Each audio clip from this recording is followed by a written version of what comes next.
Hola, ¿qué tal? Buenos días. Bienvenidos a todos a este foro multidisciplinar para analizar la problemática del río Santiago. Yo soy la doctora Diana Mercedes Hernández Corona, coordinadora de investigación del Centro Universitario de Tonalá. Y pues quisiera dar la bienvenida antes de comenzar con este foro, agradeciendo a todos los ponentes y a todos los que nos están viendo a través de Facebook Live y comentarles que en el Centro Universitario de Tonalá, por iniciativa de nuestro rector, el maestro José Alfredo Peña Ramos, y la maestra Lourdes Parga Jiménez, quien es secretario académico del Centro Universitario de Tonalá, están muy interesados en este tema del río Santiago y pues quisimos darnos a la tarea de presentarles las investigaciones que se han hecho en torno a esta problemática y sumando esfuerzos también con el gobierno estatal y la Rectoría General. Que queremos presentar a través de estos 3 días 6 mesas, que son la mesa legal, la mesa ambiental, la de economía, la de tecnología, cultura de paz y social. Y pues sin más por el momento, le doy la palabra a la primer moderadora, que es la doctora Belkis, quien tiene la mesa de tecnología. Bienvenidos y muchas gracias. Muchas gracias, Diana. Sí, yo soy la doctora Belkis Zulbarán del Centro Universitario del Tonalá. Vamos a empezar este foro para analizar la situación actual del río, de la contaminación del río Santiago, con la mesa de tecnología. Para la mesa de tecnología vamos a contar con 3 investigadores de la Universidad de Guadalajara. Primero vamos a tener la participación de la doctora Florentina Zurita Martínez. Voy a decir un breve resumen curricular de la doctora. La doctora Zurita actualmente es profesora investigadora, titular C del Centro Universitario de la Ciénega. Obtuvo su grado de maestría en Ingeniería, Opción Ambiental en la Universidad Autónoma de México. Obtuvo su grado de doctora en Ciencias en Tecnología en el área de Ingeniería Ambiental en el CIATEC. Desde hace más de una década ha estado trabajando enfocada sus investigaciones sobre humedales de tratamiento y fitorremediación para la remoción de contaminantes convencionales, metales pesados emergentes del agua y aguas residuales. Sobre esta línea de investigación ha dirigido numerosas tesis de licenciatura, maestría, doctorado y ha generado alrededor de 30 publicaciones indexadas en el JCR. También tiene patentes, una en proceso y otra ya la tiene, y es miembro del Sistema Nacional de Investigadores Nivel 2. Ella, en la plática que vamos a tener, nos va a hablar sobre el tema de los humedales de tratamiento, una opción para el saneamiento de aguas residuales municipales frente a las tecnologías convencionales. Entonces le doy la palabra a la doctora Zurita para que empiece su plática.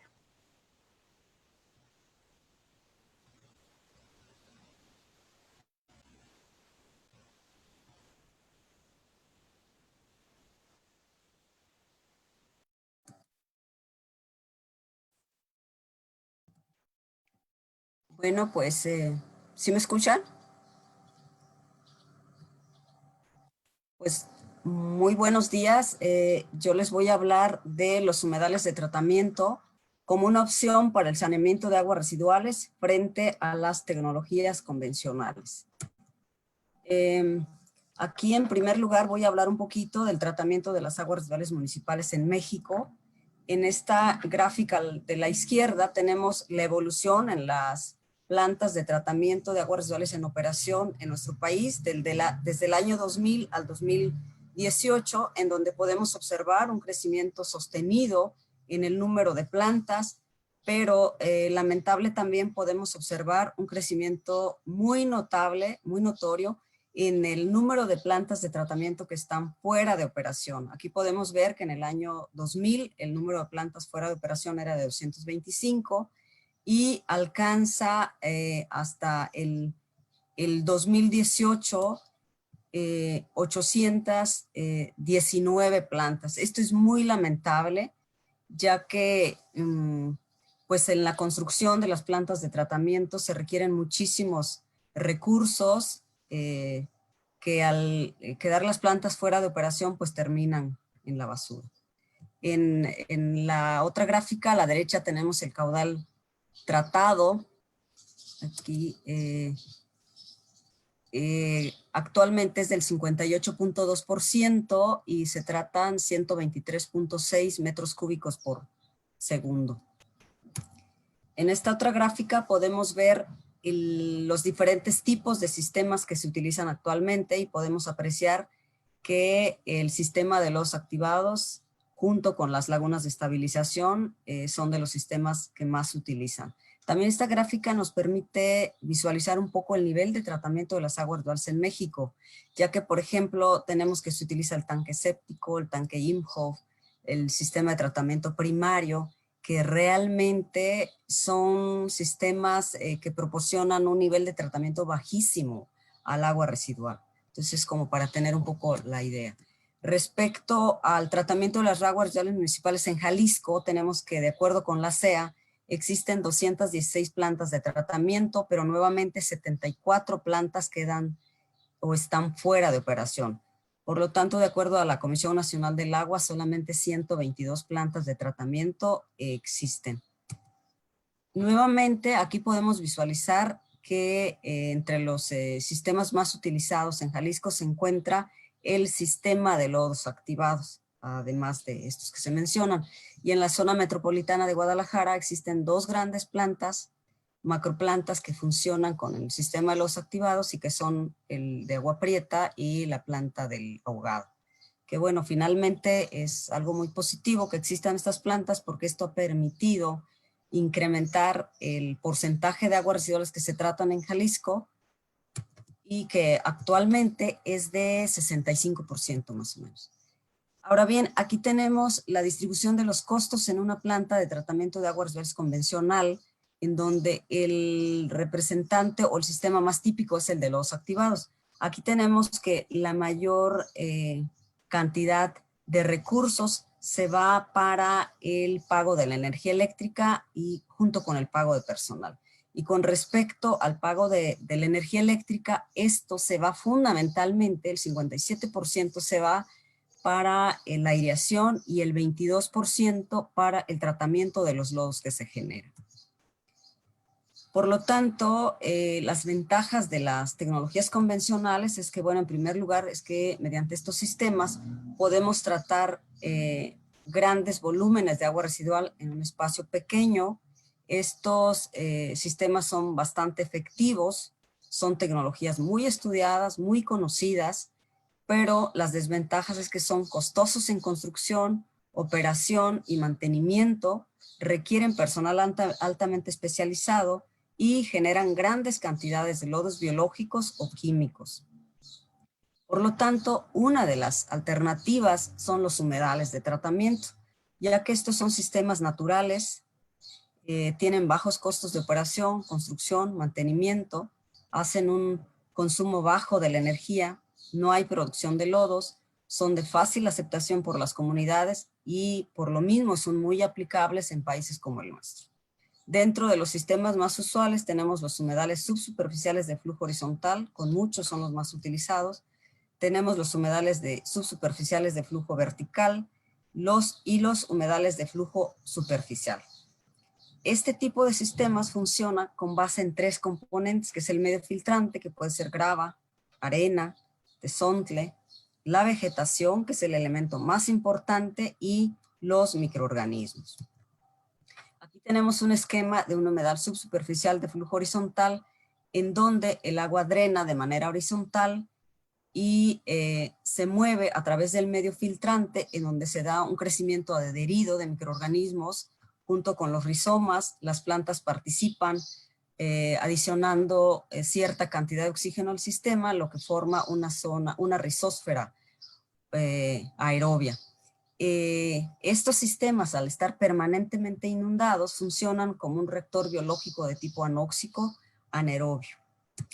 Por otra parte, tenemos los humedales subsuperficiales de flujo vertical, en donde la alimentación se da en forma de pulsos, el agua drena de manera vertical y se colecta en el fondo, por lo tanto estos sistemas son más aerobios, lo que los hace más eficientes para la remoción de patógenos, materia orgánica y sobre todo para la nitrificación. Por lo tanto, las ventajas de los humedales, además de bajos costos de construcción, operación y mantenimiento, es que se pueden aplicar in situ, es decir, no es necesario que sean centralizados como los sistemas de los activados, crean hábitat para la vida silvestre, mejoran el paisaje, entre otras ventajas. Sin embargo, la principal desventaja es la gran cantidad de terreno. Se consumen o se requieren entre 1 a 3 metros cuadrados por persona equivalente en los verticales y de 3 a 5 metros cuadrados por persona equivalente en los humedales horizontales. Y también una desventaja es que se tiende a sobresimplificarlos. Por lo tanto, se han desarrollado nuevos sistemas buscando superar esta desventaja de los humedales. Aquí hay varios esquemas que no los voy a comentar mucho, pero uno de ellos es la aireación de los humedales verticales y se han hecho estudios que con toda la aireación el consumo de recursos sería un 50% de lo que requieren los sistemas de los activados. Ahora bien, tenemos aquí algunos proyectos en los que hemos trabajado en el CUSIÉNEGA, en donde tenemos los humedales verticales parcialmente saturados que están pensados para incrementar la remoción de nitrógeno total, que es uno de los parámetros que tienen baja remoción en los humedales convencionales. Nosotros hemos logrado un 73% y esto es porque es una especie de combinación entre humedales verticales y horizontales. También hemos trabajado sobre la remoción de fármacos, también hemos logrado un porcentaje de remoción muy alto, en particular para la carbamazepina, cuya remoción ronda alrededor del 30% en los diferentes tipos de sistemas de humedales, y esto lo logramos mediante la combinación de 2 tipos de humedales y el uso de policultivos con plantas ornamentales. Finalmente, aquí tengo ahora los proyectos actuales que tenemos sobre el estudio de humedales para otros tipos de efluentes como son las vinazas. Uno de ellos es el acoplamiento de hongos ligninolíticos en humedales construidos para el tratamiento de vinazas tequileras, que ha sido aprobado por el FODESIJAL. Y como su nombre lo menciona, pues aquí la idea es utilizar o incluir los hongos ligninolíticos, que sabemos que hay evidencias que son muy adecuados para la remoción de compuestos recalcitrantes, como colorantes, como la alta carga orgánica que está presente en las vinazas.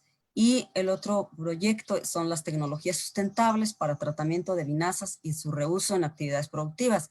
En este segundo proyecto, el objetivo es combinar los diferentes tipos de humedales, a lo mejor probar los humedales ya intensificados, o combinar este tipo de tecnologías, como por ejemplo, con la digestión anaerobia, que nos permita ofrecer una alternativa de bajo costo para el saneamiento de las vinazas que se están generando actualmente en las tequileras en el estado de Jalisco. Es todo, muchísimas gracias.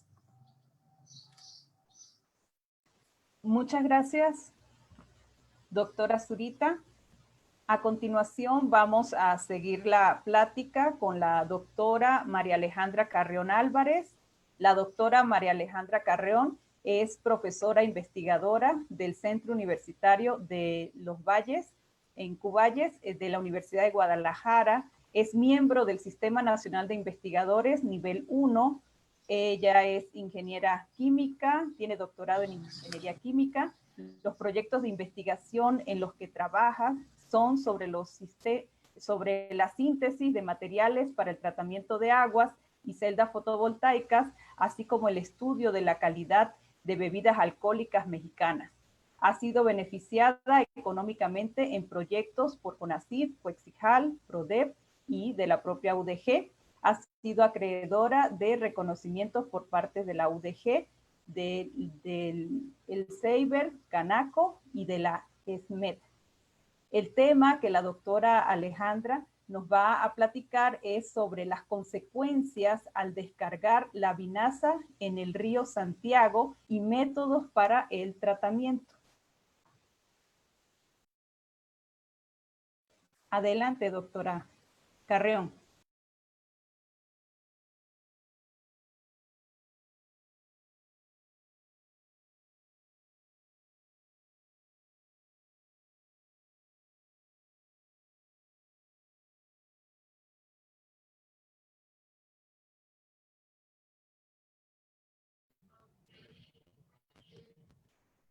¿Me escuchan?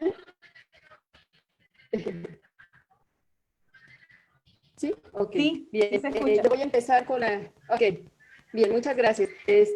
Yo voy a empezar con esta plática. Muchas gracias a los organizadores que me invitaron a este foro. Como comentó la doctora Belkis, este es el tema de mi tesis de mi plática, consecuencias al descargar la vinaza en el río Santiago y métodos para el tratamiento.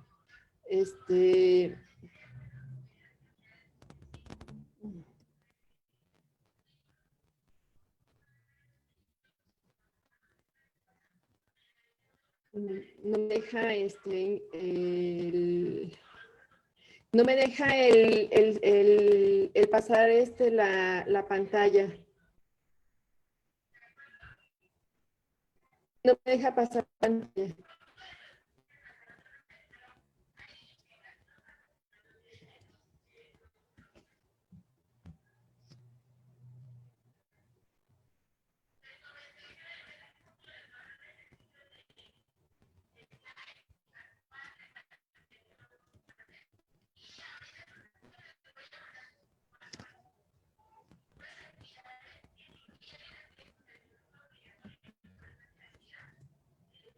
No me deja, no me deja seguir con la presentación.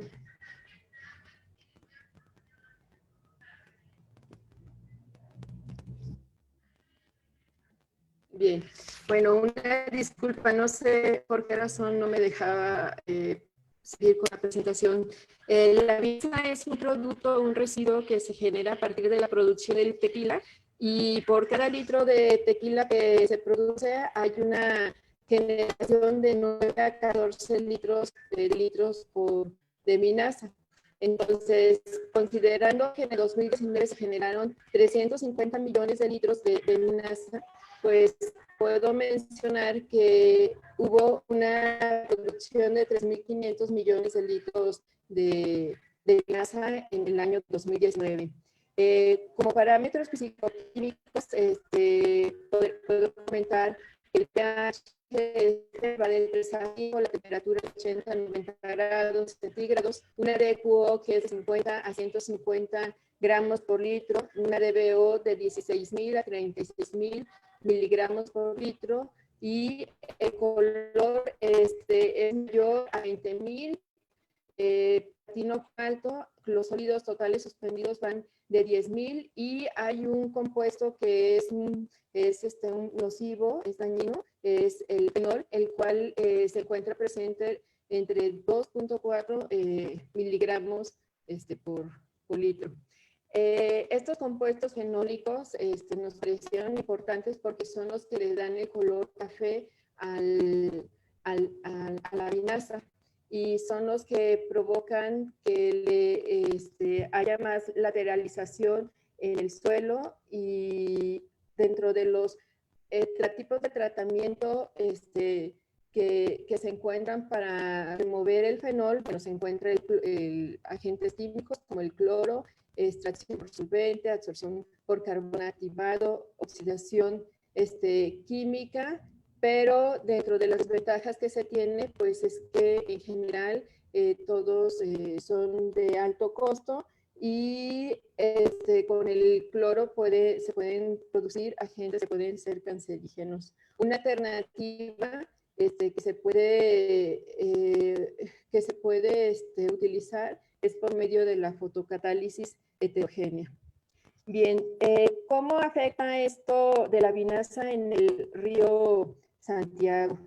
El río Santiago, como bueno, todos sabemos, lo une varios ríos. Entre ellos se encuentra el río Sula, que se encuentra en la zona de la Ciénega.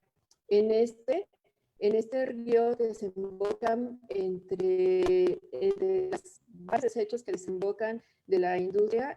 Hay industrias del tequila, de la vinaza, que desembocan en este río, lo cual, pues al unirse al río Santiago, pues trae su afectación, ¿no? Porque a pesar de que hay una planta tequilera que es muy importante, que si tiene su planta de tratamiento, pues es muy importante mencionar que hay muchas plantas de tequila que son de mediana o de pequeño o microempresas. Bien, ¿cuáles son los tratamientos que se emplean actualmente? Son físico-químicos por el método de coagulación-floculación, en el cual se pueden emplear sales de hierro o de aluminio que lo que provocan al estar en contacto con los solutos o los coloides que se encuentran en la solución, desestabilizan estos coloides y estos precipitan. Y aquí, bueno, estos se extraen por medio de la sedimentación, por lo cual se extraen, se tienen lodos. Otro método con el cual se tratan son los biológicos, que es el aerobio y el anaerobio, el cual el doctor Hugo les va a hablar. No quiero meterme mucho con esto. Y otro método es el electroquímico, el método conocido como electrocoagulación y floculación. Con este método se aplican dos celdas, dos láminas, ya sea de hierro o de aluminio, y lo que provoca es una oxidación de uno de estos dos metales y provoca la desestabilización de los compuestos, de los sólidos, de los coloides que se encuentran en la vinaza. Recientemente aquí en México se está trabajando con los procesos de oxidación avanzada. En el caso es fotocatálisis heterogénea. También se está trabajando con reactores fotocatalíticos, y un método que también, con el que también se trabaja se conoce como fertirriego, que una de las ventajas que se tiene es que no tiene ningún tratamiento, o sea, se riega la vinaza en áreas grandes, no se riegan las plantas, y esto trae como ventaja que se nutren a los suelos.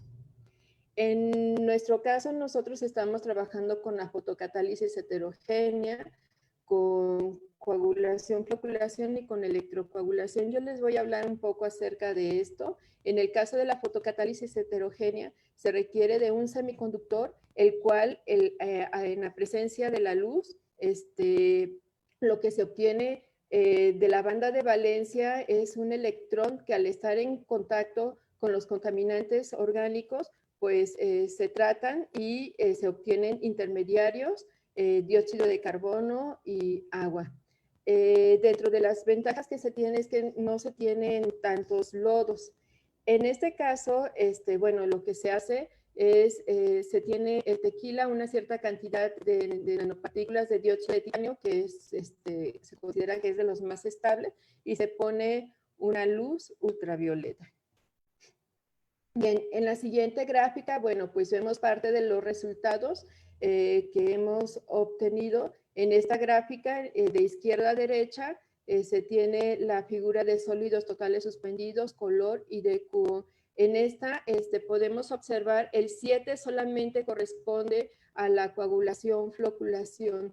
Es muy importante, antes de que avance, comentarles que los métodos, el método de fotocatálisis heterogénea no puede realizarse, se utiliza como un método secundario, ¿sí? Entonces, en el caso por medio de coagulación, floculación, pues los porcentajes que se obtienen, por ejemplo, en el caso de sólidos totales suspendidos, es aproximadamente un porcentaje del 90%, del color es como del 60% y como del 67% en cuestión de la DQO. Pero cuando utilizamos el método de fotocatálisis heterogénea, este porcentaje de remoción incrementa más o menos a un 70%. Abajo podemos ver los diferentes tratamientos que hicimos, y el que me gustaría que vieran es el número 13, en el cual tenemos una vinaza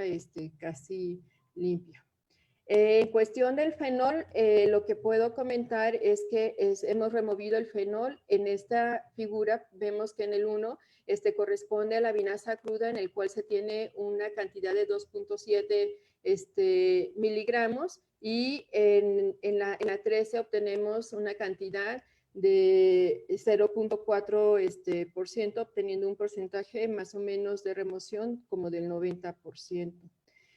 En cuanto a la electrocoagulación, es muy importante comentarles que en esto apenas tenemos poco tiempo trabajando.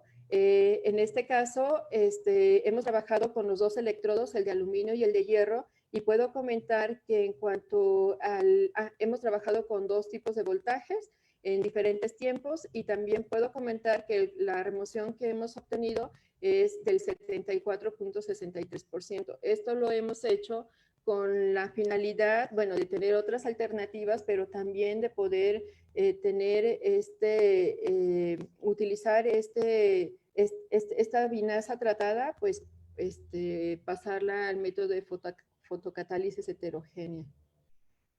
Y bueno, no sé si me queda algo de tiempo, pero en conclusión, en conclusión, puedo comentar que por medio de la coagulación-floculación, en cuestión voy a hablar principalmente de la DQO, en coagulación-floculación el porcentaje de remoción que hemos obtenido es del 53%, en cuestión de fotocatálisis heterogénea, empleándolo como método secundario, la DQO, el porcentaje de remoción ha sido más o menos como del 73%. En cuestión del fenol, hemos también logrado porcentaje de remoción. No lo alcanzo a ver los porcentajes y la verdad no me lo sé. Entonces, también, bueno, hemos logrado tratar la vinaza por medio de la electrocoagulación empleando principalmente los electrodos de aluminio, con un potencial de 5 volts, a pesar de que hemos obtenido mejores resultados con el potencial de 30 volts, pues realmente es un voltaje muy grande, aunque el tiempo sea mínimo, y realmente el porcentaje de remoción pues no es mucha la diferencia. Por mi parte, pues es todo, y agradezco mucho su presencia de todos. Muchas gracias, doctora Alejandra. Ahora, a continuación, vamos a escuchar la plática del doctor Hugo Méndez Acosta. El doctor Hugo Méndez es profesor investigador del Centro Universitario de Ciencias Exactas e Ingenierías de la UDG, con experiencia en la instrumentación, control y automatización de procesos biológicos para la valorización de desechos agroindustriales mediante la producción de biocombustibles gaseosos, metano e hidrógeno. Es autor de más de 45 artículos indexados en el JCR, 2 libros científicos y 4 capítulos de libro. Es miembro del Sistema Nacional de Investigadores Nivel 2.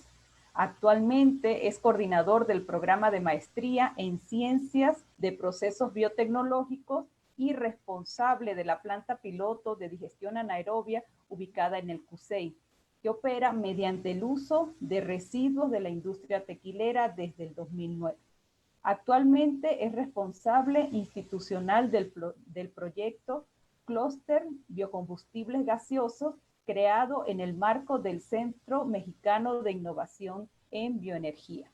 El doctor Hugo Méndez nos va a platicar sobre la digestión anaerobia, una solución integral al saneamiento de los ríos. Adelante, doctor Hugo.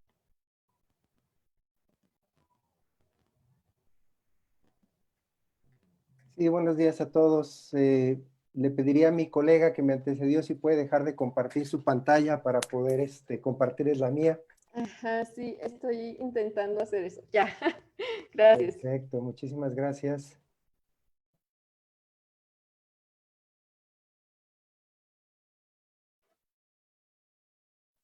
Ahí ya pueden ver mi presentación.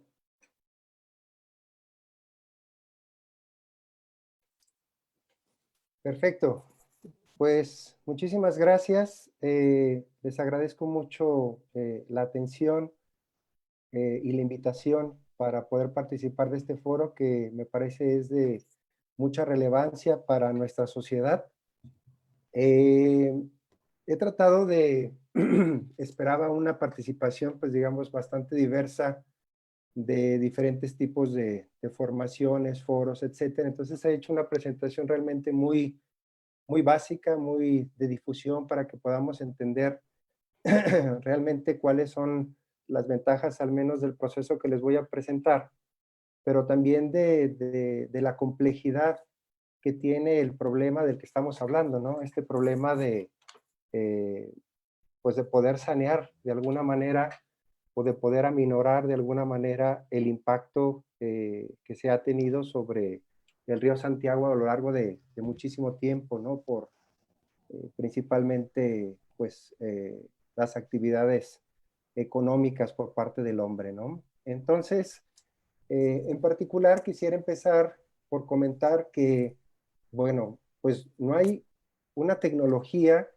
que se pueda considerar como universal y que permita el tratamiento de cualquier tipo de efluente, ¿no? Eso es algo que tenemos que tener claro. Es decir, la tecnología más adecuada depende del tipo de contaminantes que se puedan llegar a generar. Ese es mi primer comentario que quiero que quede muy claro, ¿no? Eh, Toda vez que el río Santiago, pues de manera desafortunada, pues lleva los efluentes de muchos tipos de industrias, pues la complejidad que tiene esa agua residual es bastante alta, por lo cual proponer una única tecnología bajo la cual se pueda llevar a cabo el saneamiento del río, yo lo veo bastante complicado. Por otro lado, es importante también mencionar que el mejor tratamiento de esos efluentes, es decir, la mejor forma de poder sanear un río es tratar las descargas que contaminan al río y tratarlas in situ, es decir, dentro de la misma zona donde se genera, porque de esa manera la complejidad del agua residual que vamos a estar tratando es mucho menor y por lo tanto se tiene un mayor porcentaje de éxito de poder alcanzar, digamos, un tratamiento adecuado antes de poder liberar esa descarga pues hacia el río. Y otro punto importante que tenemos que tener en mente y que seguramente se discutirá en las siguientes mesas de trabajo, pues es la parte normativa, ¿no? Es decir, cuál es el papel de las autoridades, CONAGUA, SEA, etcétera, que se encargan precisamente de revisar que la normatividad de descarga al río se esté cumpliendo. Y entonces yo creo que una vez que avancemos en esas tres direcciones, tecnología, políticas públicas, conciencia de la sociedad, creo que tendríamos ya un nicho de oportunidad interesante para poder llevar a cabo la saneación de este tipo de cuencas. Bueno, en particular yo les voy a hablar de una manera muy breve sobre el proceso de digestión anaerobia. El proceso de digestión anaerobia, para hacerlo de una manera bastante resumida, pues es una reacción o es un proceso que se lleva a cabo en ausencia de oxígeno. Y en ese proceso participan muchísimos microorganismos, diferentes tipos de microorganismos que pueden estar llevando a cabo exactamente cualquiera de estas dos reacciones simplificadas que puse aquí, en donde podemos ver que en una primera fase, que se denomina como acidogénesis, la materia orgánica se transforma en ácidos grasos de cadena corta, como son el ácido acético, propiónico, butírico particularmente, y CO2, y después otro tipo de microorganismos llamados metanogénicos, o arqueas metanogénicas, consumen estos ácidos grasos para producir finalmente metano y CO2. Es aquí donde se puede ver, digamos, de alguna manera clara las ventajas que tiene este proceso sobre los procesos convencionales. La primera es que este proceso puede lidiar con cargas orgánicas elevadas. Por ejemplo, un agua residual convencional, municipal, de uso doméstico, pues tiene concentraciones de materia orgánica que se mide como demanda química de oxígeno. Esta es la forma que nosotros utilizamos o tenemos para poder medir la concentración de esta materia orgánica. Pues, digamos, un agua ya muy concentrada, pues estaría por debajo de los 2 gramos por litro. Si nos vamos hacia aguas residuales industriales, pues podríamos hablar de aguas que tienen concentraciones hasta de 220 gramos de DQO por litro. Y estas aguas residuales son precisamente las que son bastante favorables para llevar a cabo este proceso, toda vez que esa alta concentración de materia orgánica nos permite operar bajo requerimientos energéticos mínimos, es decir, podemos operar el proceso a una temperatura ambiente. Si consideramos que la media nacional es alrededor de los 25 grados centígrados, pues prácticamente la cantidad de energía que necesitamos suministrarle a estos sistemas en nuestro país, pues es realmente nula, ¿no? Otra de las ventajas es la baja producción de lodos. Muchos de los tratamientos aerobios convencionales, digamos del 100% de la materia orgánica que nosotros ingresamos al proceso, nosotros la recuperamos como sólidos que posteriormente tendrán que ser dispuestos. Y obviamente esa disposición pues tiene un costo y tiene un tratamiento. Es decir, básicamente los procesos convencionales aerobios nos permiten cambiar el problema de fase, ¿no? De una fase líquida a una fase sólida. Mientras que en el caso de los procesos anaerobios, menos del 20% de la materia orgánica que ingresa es transformada en sólidos. Esta es una gran ventaja porque reduce los costos de disposición. Finalmente, la última y yo creo que la ventaja más importante de este proceso es que nos permite generar un biocombustible como es el metano, que bajo un tratamiento adecuado puede ser equiparable al gas natural y por lo tanto este tipo de procesos pues son autosuficientes, ¿no? En cuanto al uso de la energía. Bueno, tiene este proceso algunas desventajas, como el bajo crecimiento de microorganismos que se transforman en periodos de arranque o de puesta a punto de la planta prolongados. Y otro problema es que si no tenemos cuidado con la concentración de ácidos que producimos, podemos llevar a colapsar la segunda reacción, lo que se conoce como una estabilidad operacional del proceso. Y esta es la razón por la cual este proceso pues debe de ser manejado por personas que tengan una capacitación adecuada para poder alcanzar los rendimientos que se esperan. Bueno, nosotros en particular, más que aplicado el proceso hacia cuencas, lo hemos aplicado mucho hacia el tratamiento de residuos de la industria tequilera, precisamente porque es uno de los principales contaminantes de esta cuenca en particular, y por el otro lado, por las características y complejidad que tiene esta agua residual. Por otro lado, en relación a la aplicación del saneamiento de ríos de este proceso, pues en la literatura podemos encontrar muchísimas aplicaciones alrededor del mundo. Aquí les pongo solamente dos. Una de ellas tiene que ver con, son dos ciudades en Estados Unidos en donde se ha utilizado este proceso en una etapa y en dos etapas, precisamente para poder tratar los efluentes que antes previamente eran descargados hacia cada uno de los ríos. En el caso del ejemplo de arriba, pues hacia la parte del río que está cerca de una cuenca de Baltimore. Y en la parte el ejemplo, en la parte inferior derecha, pues a un río que precisamente es el río Merrimack, que está ubicado en la región de Massachusetts, en Estados Unidos. Ambos procesos contemplan la recuperación de la materia orgánica y contemplan precisamente la producción de energía a partir de esa recuperación. De hecho, las dos plantas son totalmente, digamos, autosustentables en el sentido de que la energía eléctrica que necesitan para su operación es generada a través de la producción de energía con el biogás o metano que se está produciendo. Como ya lo comentó la doctora Zurita, pues previamente, actualmente en nuestro país, pues uno de los procesos que predomina con el 52% de las plantas en operación, pues son los lodos activados, es decir, estos procesos aerobios que convierten la mayor cantidad de la materia orgánica hacia sólidos que después tendríamos que disponer. Y esa es la razón por la cual, una de las razones por las cuales estos procesos pues son muy ineficientes y requieren, pues digamos, de una supervisión cercana, pero no tienen ningún tipo de recuperación tanto económica, y esa es la razón por la cual muchas de estas plantas pues son prácticamente abandonadas en el país, ¿no? Bueno, para concluir, Básicamente actualmente en México se están haciendo esfuerzos, o se han hecho esfuerzos, tal es la planta de tratamiento del ahogado, ubicada aquí en el estado de Jalisco, con una capacidad de 8.5 metros cúbicos por segundo. Aquí les dejo algunas ligas con información importante para no demorarme mucho.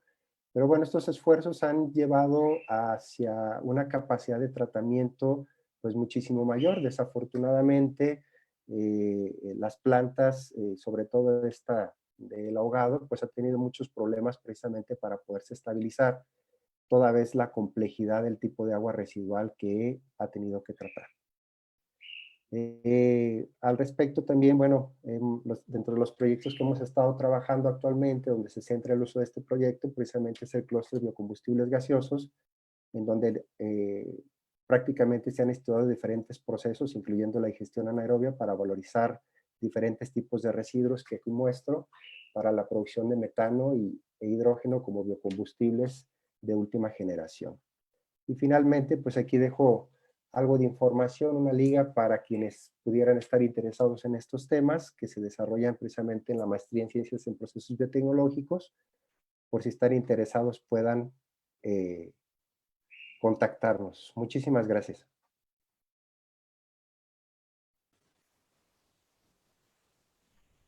Muchas gracias, doctor Hugo. A continuación vamos a hacer una ronda de preguntas. Primero, la pregunta que está por aquí es, bueno, aunque esta ya ya ustedes más o menos la han respondido, ¿no? Pero de todas maneras nos podrían volver a decir algún comentario. De las tecnologías que cada uno de ustedes ha trabajado, ¿cómo sería su aplicación para ayudar al saneamiento del río Santiago? No sé quién quiera empezar, comentar. A mí algo. me gustaría, ¿sí? Sí, bien. Ok. Por ejemplo, la tecnología que yo trabajo, bueno, ya comenté sus enormes ventajas contra los sistemas convencionales. Sabemos que el río Santiago recibe descargas de tipo municipal y de tipo industrial. Bueno, pues los humedales son una opción para tratar una buena parte de esos efluentes, como para diversificar sobre todo, ya que, como ya lo comenté también, a pesar de que existen plantas de tratamiento de aguas residuales municipales, la gran mayoría son de tipo convencional, son costosas, se construyen y al rato, en el estado de Jalisco vimos, ¿no?, cuántas están fuera de operación. Los ayuntamientos terminan diciendo, ya no tengo recursos económicos para mantener la planta, pues la cancelo.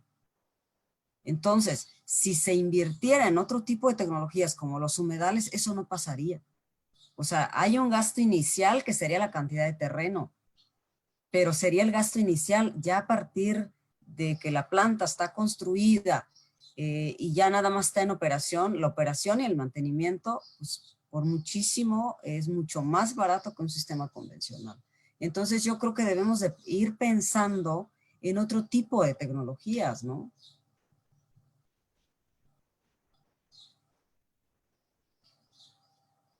¿Alguien más quiere agregar algo? Doctor Hugo. Y bueno, nada más me gustaría resaltar lo que comentaba al inicio de mi charla, ¿no? El problema del saneamiento del río Santiago es bastante complejo porque, como lo comenta la doctora Zurita, es un gran número de, digamos, de corrientes la que alimentan la contaminación, ¿no? Y de diferentes tipos. Tenemos diferentes tipos de industrias, tenemos diferentes tipos de aguas residuales que se mezclan y que hacen, pues incrementan considerablemente la complejidad precisamente de esta agua residual. Y esa ha sido la razón por la cual la eficiencia que se ha esperado obtener, por ejemplo, de la planta de tratamiento del ahogado, que uno de sus fines por los cuales se construyó es precisamente de lograr un saneamiento o un impacto positivo en el saneamiento, pues no se ha conseguido, ¿no? Y no se ha conseguido porque pues es muy complicado poder tratar esa agua residual. Creo que y vuelvo a repetir lo que ya había dicho, y creo que una de las estrategias, además de voltear a ver las tecnologías, que sí hay tecnologías hoy en día que ya podemos utilizar, pero sobre todo para tratar in situ esos efluentes, es decir, bajo las características con las cuales se producen, en el punto en el que se producen, de manera tal que al ser descargadas en el río, pues esas aguas residuales ya cumplan con la normatividad, y ya desde esta perspectiva, pues esto ya acarreará de inmediato, digamos, un impacto positivo en el saneamiento del río, ¿no? Yo creo que esa es una característica. Sí, nuevas tecnologías, pero sí implementadas en el sitio de descarga, ¿no? Más que un macrotratamiento, ¿no? Más bien los microtratamientos y las sumas de los microtratamientos se ha demostrado a nivel mundial que es lo más eficiente, ¿no? Muchas gracias, doctor Hugo. Doctora Alejandra.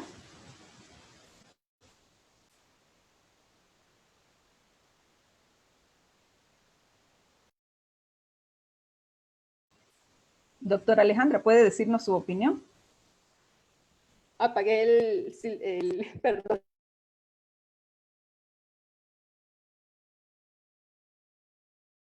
Lo volvió a apagar. Sí, Ahora ya, sí. gracias. Con respecto de mi caso, puedo comentar que el método de coagulación-floculación pues es una técnica que generalmente se utiliza en casi todas las plantas de tratamiento, ¿no? Y las plantas de tratamiento que se encuentran en las hileras, pues es el método que utilizan. El método de electrocoagulación, bueno, de acuerdo a lo que estuve buscando, aún no se implementa aquí en México, sí en Alemania, pero aquí en México todavía no hay implementación, o al menos que yo conozca, de este método de electrocoagulación. Y el método de fotocatálisis heterogénea es un método que también apenas se está estudiando en México, principalmente en Nayarit, y ahora con nosotros en Juárez, somos los que estamos implementando esta tecnología pues para sanear las vinazas, pero principalmente comento el método de fotocatálisis heterogénea. Es un método que se puede trabajar, pero tiene que estar combinado con otros métodos que puede ser, porque si se emplea cuando la vinaza está sin tratamiento, se emplea cuando la vinaza está sin tratamiento, pues entonces lo que pasa es que el método de análisis no funciona. Ok, muchas gracias, doctora Alejandra. Pues en el grupo de Facebook, en vivo, hay varias preguntas, pero también se nos agotó el tiempo por ser la primera mesa y estar comenzando, pues se nos acabó el tiempo, entonces tenemos que culminar la mesa y darle, iniciar la siguiente mesa, que es la mesa de economía, con el doctor José Juan Pablo, que le voy a ceder la palabra para no atrasarnos tantos. De todas maneras, ustedes, los ponentes, se pueden meter al Facebook y contestar las preguntas que han estado surgiendo para contestarle al público que nos está siguiendo. Muchas gracias, ponentes, y seguimos aquí conectados. Le cedo la palabra al doctor José Juan Pablo.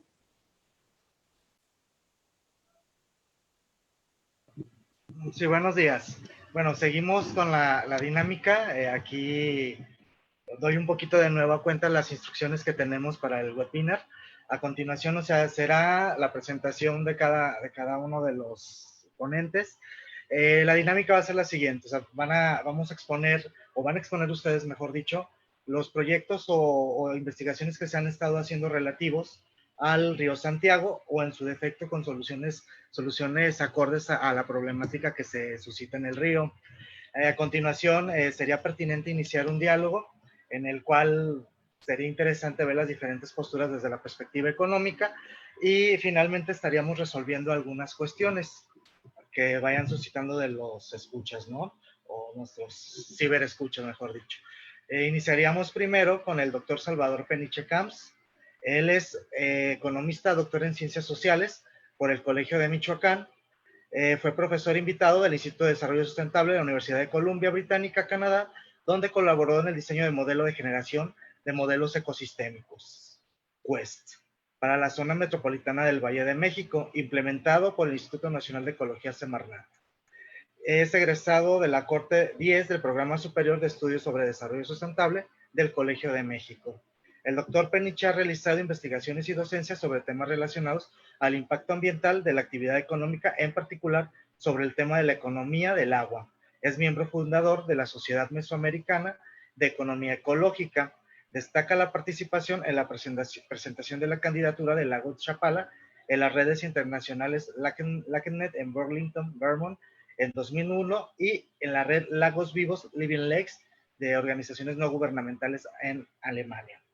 Sin más preámbulo, dejamos la palabra al doctor Salvador, que nos dé a conocer un poco de su proyecto, y posteriormente estaríamos con los demás ponentes para conocer su proyecto, y finalmente casi finalmente estaríamos iniciando un diálogo para ver desde la perspectiva económica cuál sería la problemática real y posibles soluciones que se han implementado o que ellos tienen visualizadas dentro de su área de estudio. Adelante, doctor. ¿Qué tal? Mucho gusto. ¿Me escuchan? Sí. Ok. Bueno, pues es un gusto, un honor estar con ustedes. Muchas gracias, Juan Pablo, por la invitación. Y a los colegas, a Paco, ¿cómo estás? Te ves muy bien, no te hace nada la cuarentena aquí. Pareces ¿cómo se llama? El retrato de Dorian Gray. Me da mucho gusto verlos a todos. Y bueno, ¿disponemos de cuánto tiempo, Juan Pablo?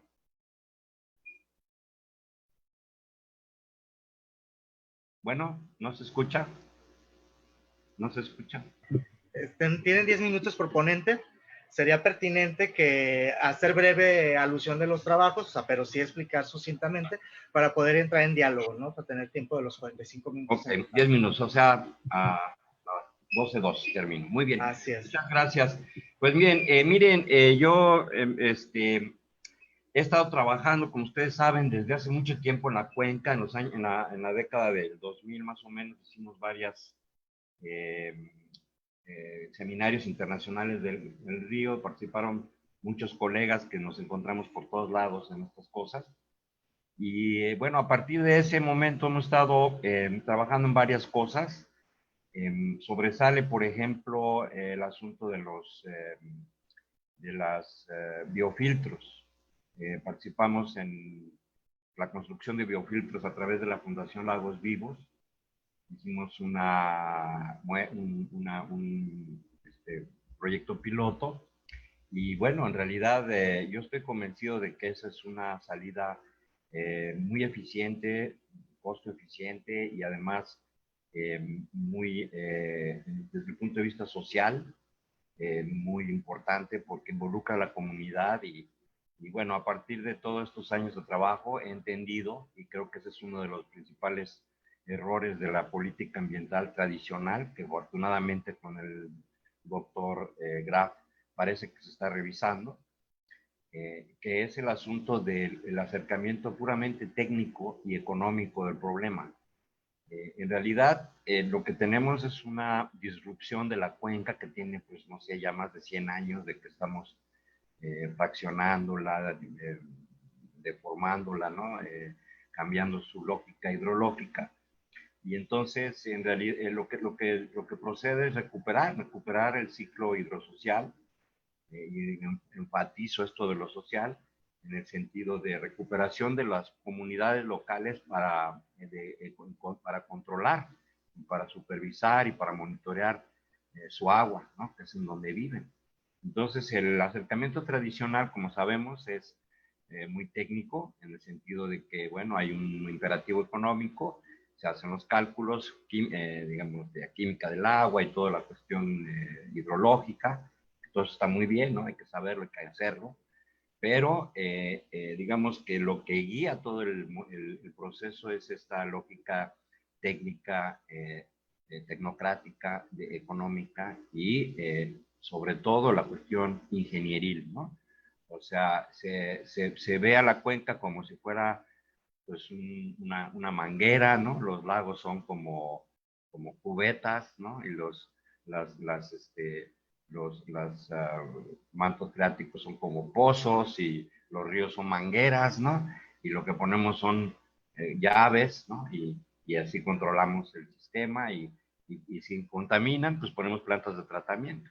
Que ya hay otra historia, ¿no? Yo realmente creo que ahí está uno de los grandes problemas y por eso cuestiono mucho la política, digamos, convencional de solucionar este tipo de problemas a través de billetazos en plantas de tratamiento, que además tienen el problema de ingeniería institucional de que dependen de los municipios. Y los municipios no tienen ni la capacidad técnica ni económica para explotarlas. Por eso el Estado y el país está lleno de plantas de tratamiento desmontadas, vandalizadas, ¿no? Porque se abandonan. Y es dinero de los contribuyentes, ¿no? Que está ahí. Entonces, todo ese modelo hay que revisarlo. Y yo creo que, desde luego, no estoy diciendo que no se deban de hacer plantas de tratamiento, no es por ahí, pero la lógica de todo el sistema es lo que creo que no está bien planteada y tendría que fundamentarse en otros principios, que es precisamente lo que hemos estado haciendo en este asunto de la economía ecológica. Brevemente, me quedan unos minutos. ¿Qué es lo que estoy haciendo ahorita? Bueno, queremos plantear un modelo de administración de entropía en la cuenca. Esto se oye muy raro, viniendo de un economista, y en realidad no se trata de inventar cosas, sino es algo que viene ya desde hace mucho tiempo. La economía ecológica fue fundada ni más ni menos que por uno de los economistas del Banco Mundial, de Nicolás Georgescu-Roegen, en los años 50 del siglo pasado. Y la idea de este asunto es que vivimos en un mundo entrópico en el sentido económico de la palabra. ¿Y qué significa esto? Brevemente lo voy a tratar de explicar. A ver, es un reto muy difícil porque es un término que se importa de las ciencias duras, ¿no? Pero para los economistas lo que nos importa de esto es que necesitamos tener una contabilidad económico-ecológica de los flujos de materiales y de energía que están en la cuenca. Y ese es el acervo que tenemos para poder pensar en transformar a la cuenca. Entonces, nosotros estamos planteando hacer un modelo insumo-producto que en lugar de que considere, como saben los economistas, simplemente los valores de la producción y los coeficientes técnicos que hay en la matriz insumo-producto, que se haga se está planteando un modelo de manejo de recursos escasos que nos permita saber cuáles son los acervos y cómo fluyen estas cosas en la cuenca del río Santiago. Esto nos va a permitir organizar, es realmente un trabajo de organización de la información, en el entendido de que la economía depende de la sociedad y la sociedad depende de la biosfera. Entonces, en realidad lo que hay que poner en el centro del problema es la biosfera, que es lo que tenemos, digamos, el acervo de cosas que tenemos para poder vivir, y no al revés, como lo plantea normalmente la economía tradicional, que supedita la lógica de la naturaleza a las decisiones económicas. Entonces, este es el punto central de la economía ecológica. Lo que queremos hacer es una coordinación que permita entender cuáles son los equilibrios y la conectividad de los ciclos naturales, sociales y económicos para poder establecer políticas de desarrollo que pongan en el centro, en la columna vertebral de todo esto, los límites biofísicos del desarrollo, que es algo que no estamos haciendo. O sea, si ustedes se ponen a pensar todo lo que está pasando ahorita en la cuenca del río Santiago y en el coronavirus y todo este rollo, es precisamente eso, ¿no? Nos estamos excediendo en nuestra utilización de recursos y estamos alterando los ciclos biofísicos. Entonces, de lo que se trata es de mantener un balance de termodinámico y de entropía, de flujo de materiales y de energía en los sistemas socioeconómicos. Brevemente, de eso se trata. Yo sé que hay muchas ideas, aquí está muy abigarrado el asunto, pero es más o menos lo que estamos haciendo. Existe un documento técnico sobre esto, cómo se hacen las matrices y cómo estamos avanzando, pero termino diciendo que en realidad la solución del problema de la cuenca del río Santiago no está, y eso soy enfático, no está en la construcción de más plantas de tratamiento, si no entendemos que tenemos que cambiar la lógica del patrón de producción y de consumo y de entender cuáles son y dónde están nuestros acervos materiales y naturales para poder hacer uso de ellos de manera racional y sustentable. Muchas gracias.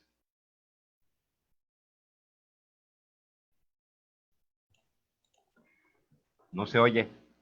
Juan Pablo, tienes el micrófono. Listo. A continuación tendríamos al maestro Francisco Morán Martínez. Él es profesor de la Universidad de Guadalajara en el Centro Universitario de Ciencias Exactas de Ciencias Económico-Administrativas. Licenciado en Economía, maestro en Evaluación Social de Proyectos de Inversión. Entre su experiencia laboral se puede encontrar como parte de directivo o jefe de la oficina del programa sectorial de proyectos de infraestructura de la Secretaría de Recursos Hidráulicos, residente general de programas de la misma Secretaría y en la Dirección General de Irrigación y Drenaje del Valle de México. Sin más preámbulo y posteriormente dando a conocer a ustedes el currículum, dejamos al maestro Francisco Morán. Buenos días. Les agradezco mucho haberme invitado a participar en esta mesa de trabajo.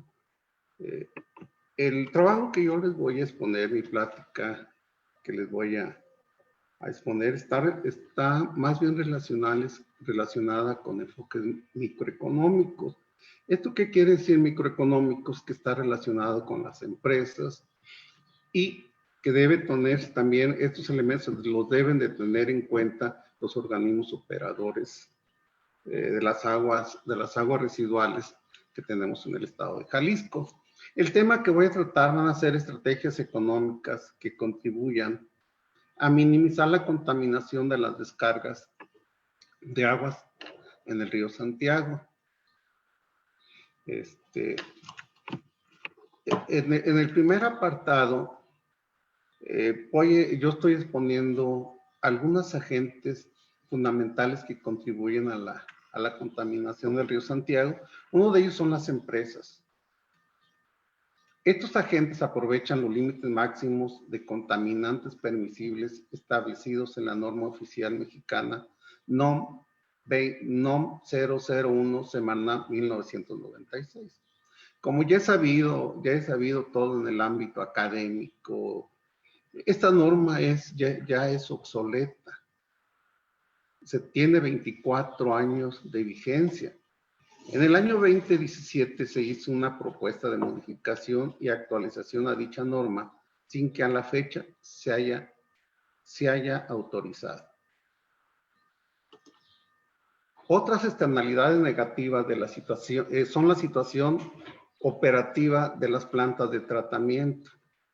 La Secretaría de Gestión Integral del Agua de Jalisco ha informado que el volumen de tratamiento en el año 2014 fue de 9,326 litros por segundo. En el 2018 ascendió a 10,093 litros por segundo. Sin embargo, ya en el 2019 únicamente se trataron 6,930 litros por segundo. Además, eso no es lo más grave. Lo más grave que está pasando en los sistemas de tratamiento. Esta secretaría identificó 386 plantas de tratamiento, de las cuales el 59% estaban en operación. Fuera de operación se tiene el 20,2% y 20,8% de esta infraestructura está dada de baja. Ante esta ineficiente operatividad de las plantas de tratamiento y particularmente en el ámbito de la cuenca del río Santiago, se infiere que solo se consideró la construcción de las plantas de tratamiento, o sea, se consideraron nada más los elementos que conforman la infraestructura. No se visualizó la forma de financiar los aspectos de operación, mantenimiento y reposiciones de equipo. Motivos por los cuales un gran porcentaje de las plantas de tratamiento no están en funcionamiento y algunas han sido de baja. ¿Por qué? Porque no hay elementos financieros que permitan mantener en condiciones óptimas estos elementos, ¿sí? La propuesta que yo voy a hacer está encaminada a aportar elementos que permitan eficientar el sistema de operación de estas plantas que operan los organismos operadores institucionales. Y también en el caso de las empresas, ¿cómo pueden contribuir ellos a cumplir al menos con los límites permisibles de contaminantes permisibles establecidos en la norma mencionada. Mi propuesta es la siguiente. Tengo una propuesta económica que se fundamenta en los elementos de los costos de operación y mantenimiento. Cuando nosotros ya tenemos identificado una fuente de descarga, pues tenemos que estudiarla. Y en este caso, la primera etapa está representada por los rubros de estudios y proyectos, que incluyen estudios básicos, estudios de prefactibilidad, estudios de factibilidad, gastos de organización y puesta en marcha. Estos rubros contablemente forman parte del rubro de las amortizaciones. En una segunda etapa, la segunda etapa la constituye la clasificación de los activos fijos. ¿Qué se incluye en estos rubros contables? Incluye las construcciones, equipos y maquinarias de las plantas de tratamiento, la subestación eléctrica, el montaje e instalación, los fletes y seguros. Estos rubros contables forman parte de los rubros de las depreciaciones. Si nosotros desde que concibimos el proyecto y lo ejecutamos, ¿verdad?, con los dos elementos, tomando en cuenta las amortizaciones y depreciaciones, podemos calcular el costo unitario por metro cúbico tratado. En el caso de las empresas, ¿cómo recuperar los costos de inversión de los activos fijos y las amortizaciones de los activos diferidos? Estos dos rubros contables deben formar parte del costo de producción del producto y o servicio que prestan las empresas, los cuales quedarán reflejados en el precio de venta del producto o servicio. El empresario debe transferir el monto de las depreciaciones a la cuenta de activos circulantes con la finalidad de capitalizar a futuro y hacer renovaciones tecnológicas en el periodo que cumpla la vida útil del equipo y maquinaria. Este análisis debe estar considerado en la evaluación económica y financiera de la planta de tratamiento. Además, se debe analizar las alternativas de mezcla de recursos financieros para este tipo de obras. Para el caso de los organismos operadores, ¿cómo recuperar los costos de inversión de los activos fijos y las amortizaciones de los activos diferidos? Estos dos rubros contables deben formar parte del costo de operación, tratamiento y mantenimiento de las plantas de tratamiento y reflejarse en la cuota mensual para el tratamiento y la disposición final de las aguas residuales por metro cúbico. Los organismos operadores deben transferir el monto de la depreciación a la cuenta de activos circulante con la finalidad de capitalizar a futuro y hacer una reingeniería tecnológica en el periodo que cumpla la vida del equipo y la maquinaria. Este análisis también debe estar considerado en la evaluación económica y financiera de la PETAR, que debe también analizar la posibilidad de hacerse llegar de mezclas de recursos financieros.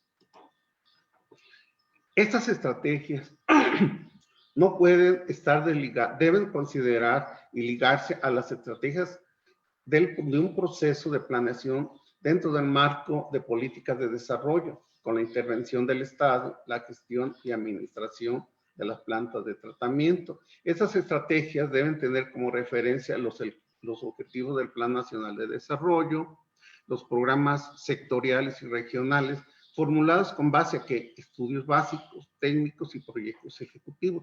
Un grave problema de nuestras plantas de tratamiento es que a veces no tenemos proyectos ejecutivos. A alguien se le antojó o se tiene mucha prisa en ejecutar un proyecto porque se le va a acabar su administración.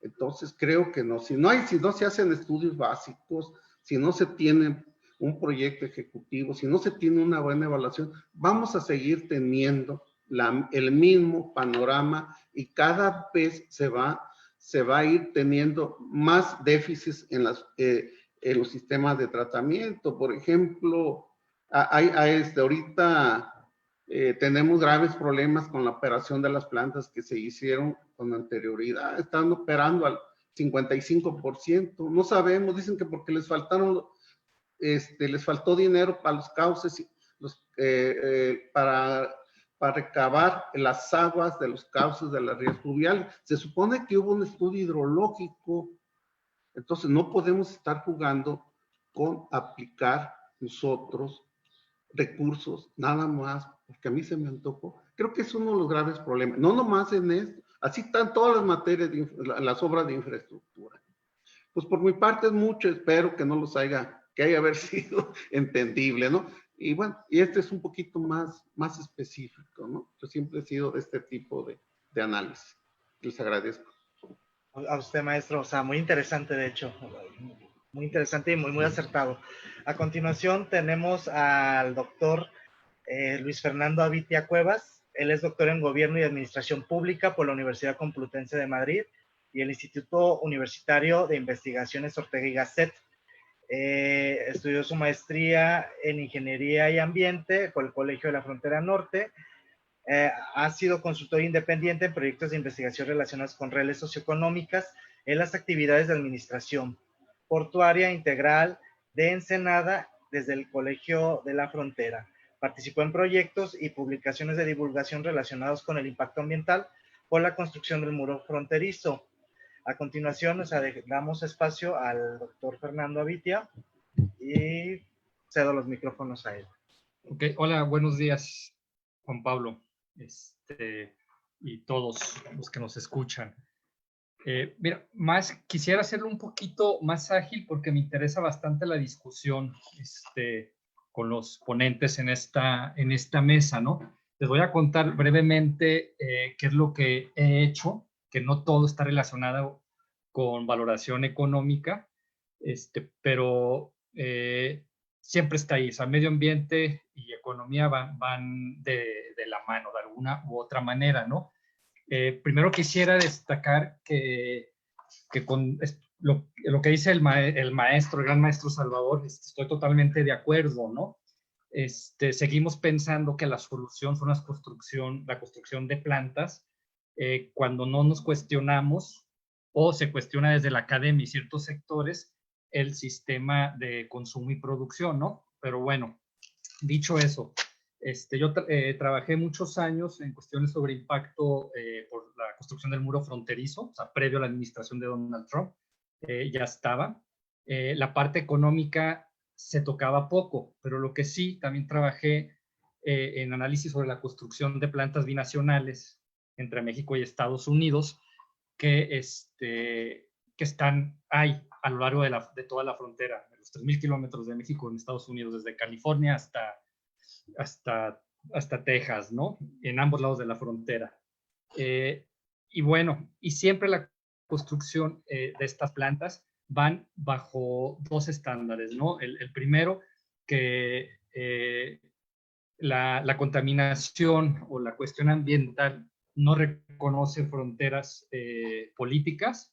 Entonces, lo que pasa en Tijuana, lo que puede pasar en San Diego, lo que pasa en El Paso, Texas, impacta en su contraparte mexicana, ¿no? Y la otra es meramente la construcción de plantas por una cuestión económica, monetaria, del gasto de presupuesto, pero jamás se ha medido cuál es el impacto económico que tiene el dejar de hacer esto o hacerlo, ¿no? Participé en un par de estudios donde el impacto económico solamente se consideraba, y te voy, está bien, cuánto cuesta atender enfermedades relacionadas con la falta de un tratamiento de aguas residuales adecuado, el vivir cerca de esos espacios, ¿no? Donde no hay el servicio público. Pero bueno, luego, recientemente, trabajando aquí en la zona, me fui a un extremo porque ahora estoy trabajando en micro, ¿no? Y estoy trabajando en regiones rurales, donde estoy trabajando sobre la desruralización del consumo, del consumo cotidiano de bienes, pero no la desruralización de los servicios públicos. ¿Qué quiero decir con eso? Que en muchas zonas que las consideramos como rurales, tienen un consumo similar, no igual o parecido al de zonas rurales, donde la constante es el consumo y consumo de desecho y cada vez más relacionado con empaques, ¿no? En contraparte, siguen siendo rurales en la falta de la prestación de un servicio público que considere este tipo de consumo, ¿no? Siguen teniendo servicios públicos donde relacionados en cómo se vivía antes en esas zonas, ¿no? Productos orgánicos, se desechaba la basura a cielo abierto, pero bueno, de alguna otra manera se descomponía, bajo consumo de agua, por lo tanto, las descargas de aguas residuales eran pocas, si estaban, y ahora todo eso se ha transformado, porque sí tienen acceso a más bienes, pero no a esos servicios públicos, ¿no? Entonces, todo eso, pues, tiene, pues, costos económicos, costos a la salud pública. Tenemos el ejemplo ya muy discutido por la Universidad de Guadalajara y por otras universidades del país, en Poncitlán, en Aguascalientes, ¿no? Todos los daños a la cuestión de la salud, y todo eso tiene un coste económico, ¿no? Sí ha habido un esfuerzo, por ejemplo, yo en el INEGI veo que empieza a contabilizar el coste ambiental de la actividad industrial, de la contaminación, pero es mínimo, ¿no? Simplemente contempla cuánto costaría solucionar cierto problema ambiental, pero no todos los costes que hay alrededor de ello, ¿no? Y yo creo, y desde mi área, que es más la administración pública, que la cuestión está que estos temas no logran entrar a la agenda política, ¿no? A la política pública. Entra de manera aislada, o sea, sí hay, pero no está en la agenda nacional, no está ni siquiera en la agenda internacional, ¿no? Ahorita se habla así de la transición energética, pero todo con el afán de mantener nuestro sistema de producción y consumo, ¿no? No con una nueva relación con nuestro entorno. Entonces, en la agenda, y tiene que haber un consenso, internacional, pero como estamos viendo ahora, el multilateralismo pues está en crisis, ¿no? Ahora cada quien quiere jalar agua a sus molinos y los órganos multilaterales ya no funcionan o ya no tienen, está caduca, ¿no? Esa función. Entonces yo parto de la tesis de mientras no hay un consenso internacional sobre nuestra relación del sistema de producción y consumo, pues no, lo que pueda pasar a nivel local es mínimo. ¿Por qué? Porque nos enfrentamos frente al mundo, ¿no? Y yo lo veo, que en la agenda de México, en la agenda política, la cuestión ambiental, pues está hecha a un lado, ¿no? Y no de ahora, ¿no? Se han hecho las cosas distintas, pero no se contempla todavía, ¿no? Y creo que es riesgoso para un país como México que lo quiera hacer de manera distinta, porque te aplasta, ¿no? Te aplastan los grandes. Y bueno, por ahí va más o menos mi discusión. Mi trabajo puntual ahora es lo que les hablaba de las zonas rurales y sus sistemas de consumo urbano con servicios públicos rurales, ¿no? Pero por ahí va y me gustaría dejar tiempo en la discusión porque queda poco. Me gustaría escucharlos y poder tener réplica. Gracias, Juan Pablo, gracias a todos. Gracias. A continuación, o sea, tenemos tiempo todavía, de hecho. Entonces, abrimos el espacio para hacer un diálogo, una discusión. Quiero retomar unos puntos interesantes para iniciar como el detonante de esto. Prácticamente los tres ponentes coinciden en la cuestión de que hay una falta de planeación en el diseño de la política pública, de la política hidráulica, cuando está destinado a los ámbitos locales o regionales, ¿no? Y que se está llevando a cabo todavía esos esquemas del muy pasado sobre la implementación de las políticas que sí logran aterrizar. Entre estos aspectos está la cuestión de la ingeniería, ¿no? Que son aspectos muy técnicos que no están equilibrando una visión de sustentabilidad, no están llevando a cabo las nuevas cuestiones o los nuevos preceptos de las disciplinas emergentes en este caso decía el doctor Salvador, de la economía ecológica.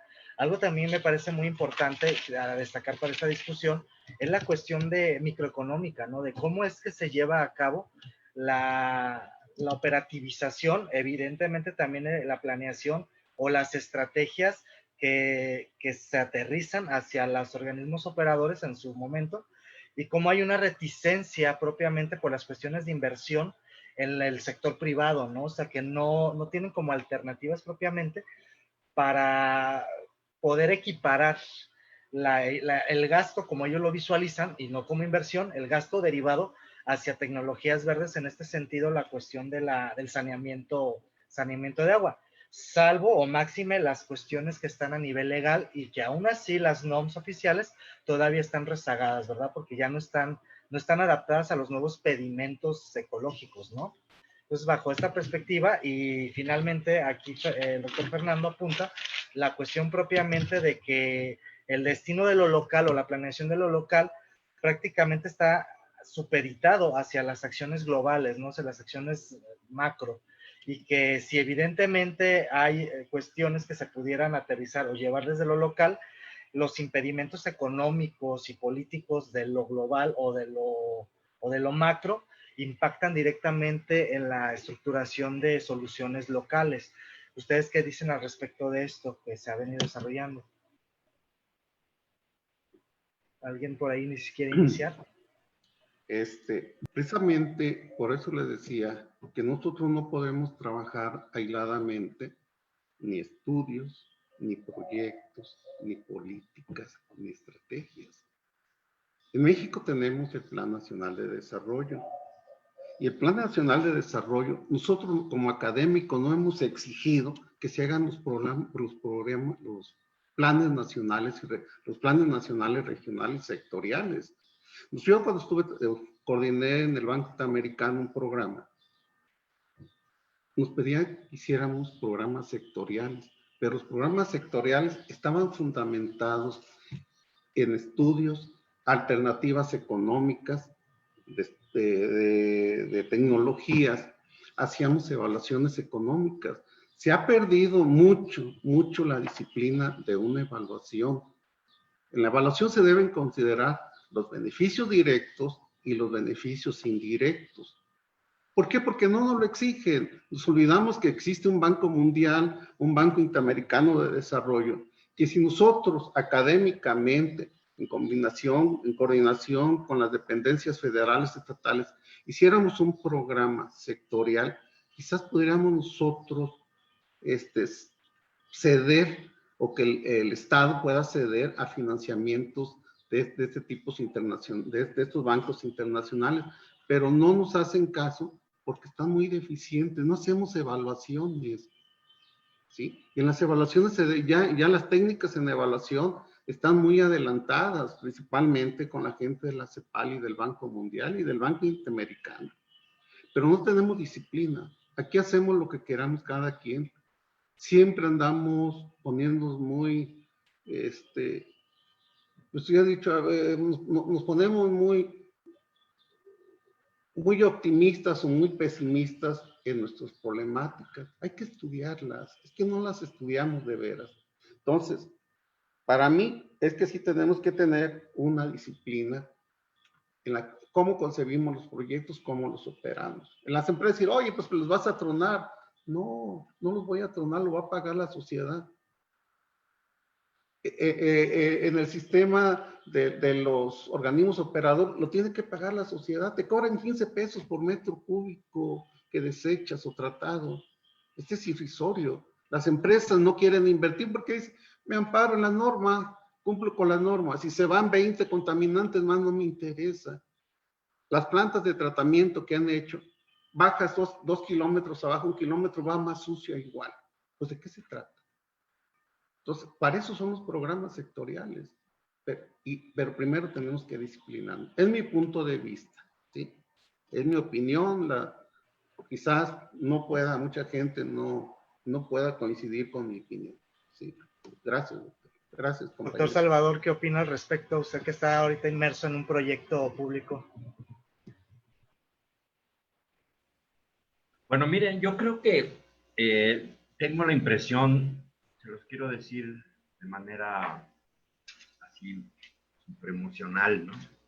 Lo toman así como algo verdaderamente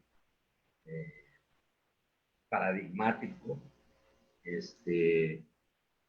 Yo creo que vivimos un momento parecido a los momentos que han cambiado la historia. Algo así como cuando Galileo Galilei dijo que el planeta Tierra no estaba en el centro del universo. Y desde luego todo el mundo se rió de él, ¿no? Hasta lo iban a quemar. De ahí viene ¿recuerdan esta frase de por si mueve, ¿no? O sea, sin embargo, se mueve. Cuando lo estaban bajando de la cota, ¿no? De ahí de mar. Y vivimos un momento así, realmente todos se ríen de esto que voy a decir. De hecho, o sea, no tiene nada que ver con la política del presidente, ¿no? Claro, tiene mucho que ver, pero no va por ahí, yo creo que me entienden. Porque nosotros venimos diciendo esto desde hace mucho tiempo. Desde antes que el presidente estuviera inclusive en la agenda nacional, muchísimo antes. El asunto de que todo el origen de todo esto es que alcanzamos los límites biofísicos del desarrollo, ¿no? Y que no es posible, o sea, decía un economista del siglo XX, muy bueno, que hay que leer, un librito muy bonito que se llama Kenneth Boulding, en un libro que se llama El mundo como una nave espacial, y él decía que creer que se puede crecer de manera infinita en un medio finito como el mundo, que es un medio finito, tiene sus límites biofísicos. Hay un número, hay un límite de todos los recursos naturales, hay un volumen, ¿no? Y además es un volumen económico, no biofísico, porque el volumen, la escasez económica, como ustedes saben, no es escasez biofísica, es cuando te sale más caro, me perdonan este vulgarismo, cuando te sale más caro el caldo que las albóndigas, ¿no? O sea, cuando ya no puedes explotar un recurso natural porque ya no es rentable. Entonces, es un límite económico, pero también hay límites biofísicos, o sea, cuando se acaba, ¿no? Entonces decía Kenneth Boulding que no se puede crecer de manera infinita en un medio finito. Dice, los únicos que piensan que se puede crecer de manera infinita en un medio finito son los locos o los economistas, ¿no? Y ha sido, así como se oye de ridículo, y por eso les decía, o sea, por eso se ríen de las propuestas estas que hacemos, pero en realidad los que están mal, como en la época de Galileo, eran los otros, ¿no? Se reían de Galileo porque decían, ¿cómo es posible, no? Si el creador nos puso en el centro, somos la más fregón de la creación, pues no podemos ser un puntito en el universo que esté girando ahí a la merced de las leyes del universo. Igual ahorita yo creo que hay que, digo, toda proporción guardada, ¿verdad? Lo que hay que decir es que ya llegamos al límite de este modelo de desarrollo que es precisamente, está basado en la idea del crecimiento infinito. Ustedes agarren cualquier manual de economía, el más pinchurriento que encuentren, y en la página 1, y además toda la carrera de economía, todas las materias, todos los que estudian economía en otras materias, en otras carreras, tienen esta idea de que hay que hacer más eficiente la producción y aprovechar al máximo los recursos. Y entonces, ¿qué pasa? O sea, la eficiencia crea vulnerabilidad, porque no hay buffer zones. Es lo que está pasando ahorita con el coronavirus, ¿no?